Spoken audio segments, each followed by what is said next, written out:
बहुत समय पहले एक गांव में रमैया और जानकी नाम के पति पत्नी रहते थे। उनके दो बेटे थे, महेंद्र और महावीर। पिताजी महेंद्र को बहुत पसंद करते थे और उनकी माँ महावीर को बहुत पसंद करती थी। महेंद्र बहुत ही मासूम था, पर महावीर बहुत स्वार्थी था। वो सोचता था कि वो अपने भाई से ज्यादा होशियार है।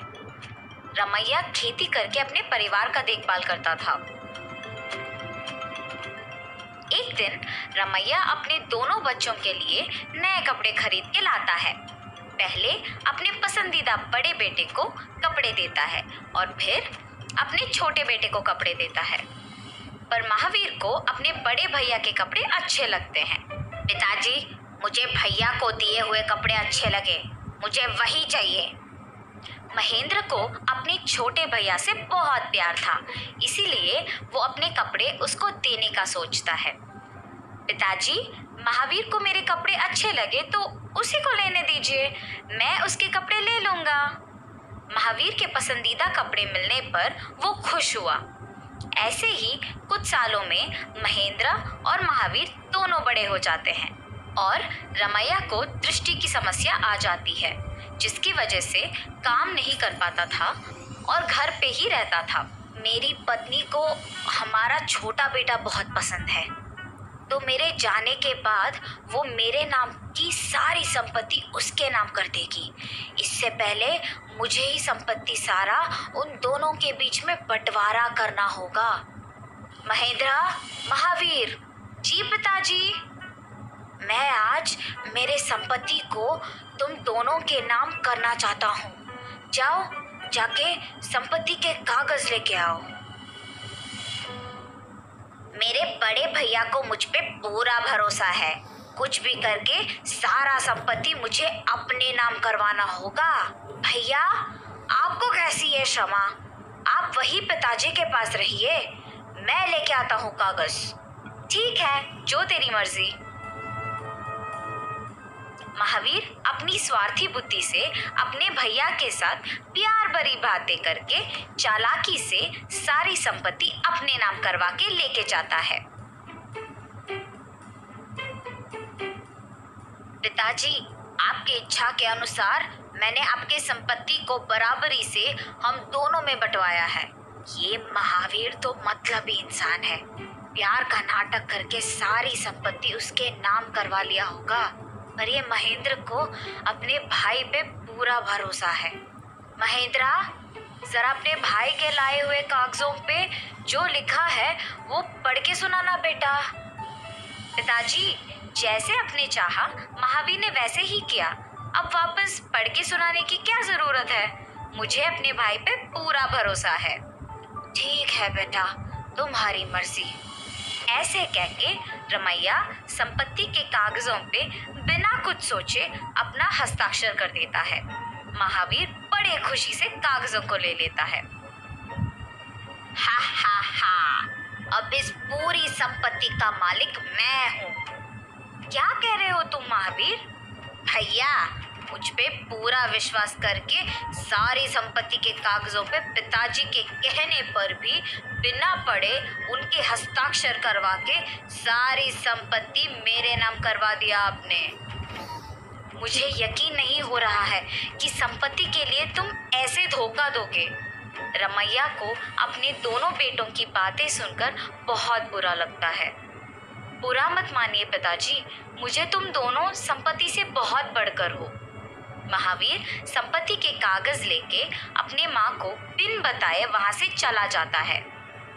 बड़े प्यार और लाड़ से बड़ा किया था उसको मैंने, और मुझे एक भी बात ना बता के वो संपत्ति लेके चला गया यहाँ से। ऐसे सोचकर जानकी अपने आप में बहुत दुखी थी।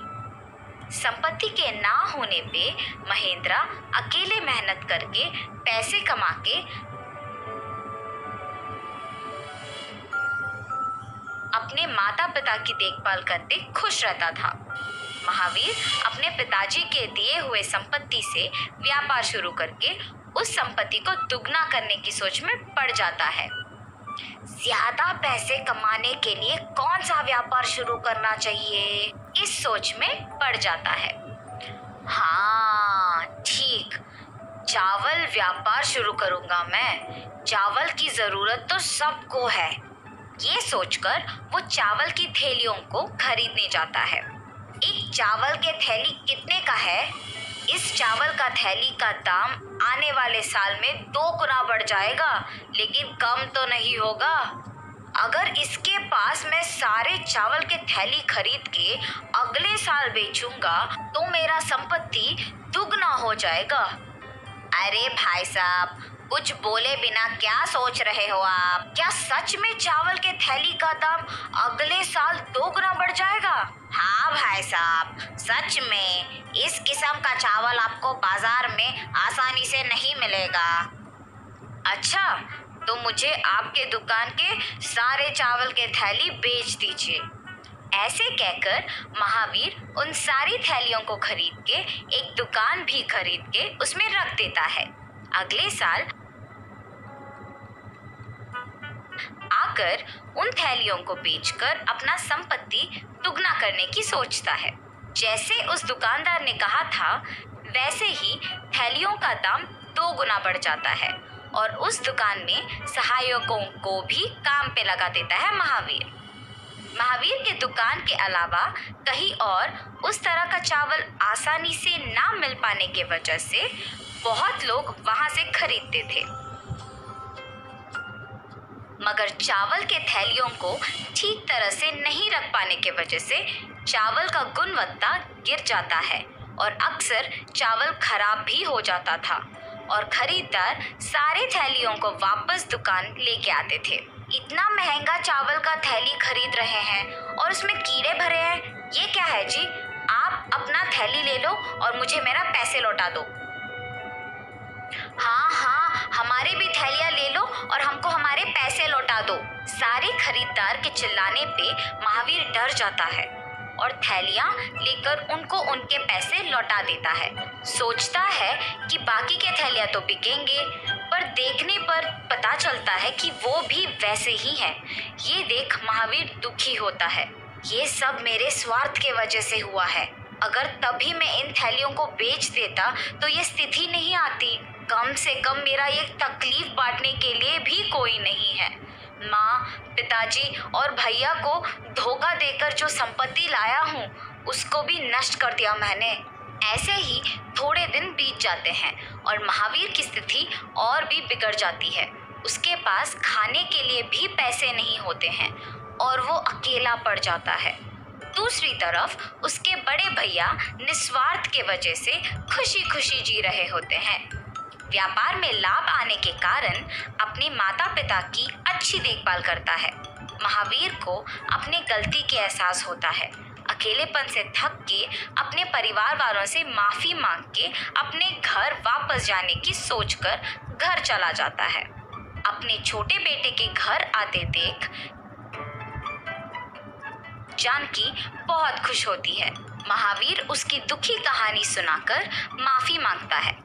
परिवार वाले ये सुनकर खुश होते हैं कि महावीर को अपने गलत स्वभाव का एहसास होता है और उसे खुशी खुशी स्वीकार करते हैं और वे सब हमेशा के लिए खुश रहते हैं।